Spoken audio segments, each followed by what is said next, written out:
जय हिंद दोस्तों, कैसे हैं आप सभी। आइए आज की कहानी शुरू करते हैं। एक मकड़ी अपना जाला बनाने के लिए एक अच्छी जगह की तलाश में थी।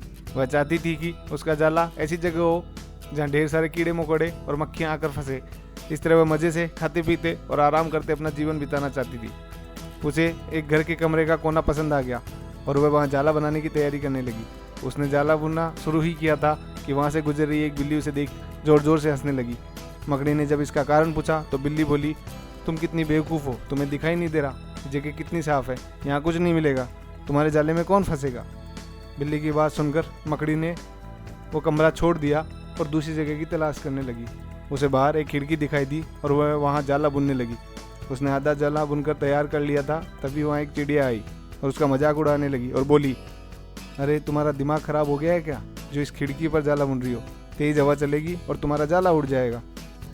मकड़ी को चिड़िया की बात सही लगी। उसने तुरंत खिड़की पर जाला बुनना बंद कर दिया और दूसरी जगह ढूंढने लगी। ढूंढते ढूंढते उसकी नज़र एक पुरानी अलमारी पर पड़ी। उस अलमारी का दरवाज़ा थोड़ा खुला हुआ था। वह वहाँ जाकर जाला बुनने लगी।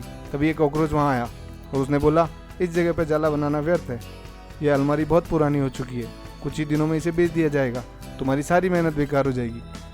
मकड़ी ने कॉकरोच की समझाइश मान ली और अलमारी में जाना बनाना बंद कर दूसरी जगह की खोज करने लगी। लेकिन इन सबके बीच उसका पूरा दिन निकल चुका था। वह थक गई थी, भूख प्यास से उसका हाल बेहाल हो चुका था। अब उसमें इतनी हिम्मत नहीं रह गई थी कि वह जाला बना सके। थक हार के वह एक जगह पर बैठ गई। वहीं एक चींटी भी बैठी हुई थी। थकी हारी मकड़ी को देख चींटी बोली, मैं तुम्हें सुबह से देख रही हूँ, तुम जाला बुनना शुरू करती हो और दूसरों की बातों में आकर उसे अधूरा छोड़ देती हो। जो लोग दूसरों की बातों में आते हैं उसका हाल तुम्हारे जैसा ही होता है। चींटी की बात सुनकर मकड़ी को अपनी गलती का एहसास हो गया। दोस्तों, इस कहानी से हमें सीखने को मिलता है कि हम जब भी नया काम शुरू करते हैं तो कुछ लोग हमें आकर डिमोटिवेट करने लगते हैं। वे भविष्य की परेशानियों के बारे में हमें बताते हैं और हमारा हौसला तोड़ने की कोशिश करते हैं। कई बार हम उनकी बातों में आकर अपना काम उसी स्थिति में छोड़ देते हैं जब वह पूरा होने की कगार पर होता है और बाद में हम बहुत पछताते हैं। आवश्यकता है कि जब भी हम कोई नया काम शुरू करें तो पूरा सोच विचार कर लें और उसके बाद आत्मविश्वास और दृढ़ निश्चय के साथ उस काम में जुट जाएं। काम जरूर पूरा होगा। जीवन में सफलता प्राप्त करनी है तो लक्ष्य के प्रति ऐसा ही नज़रिया रखना होगा।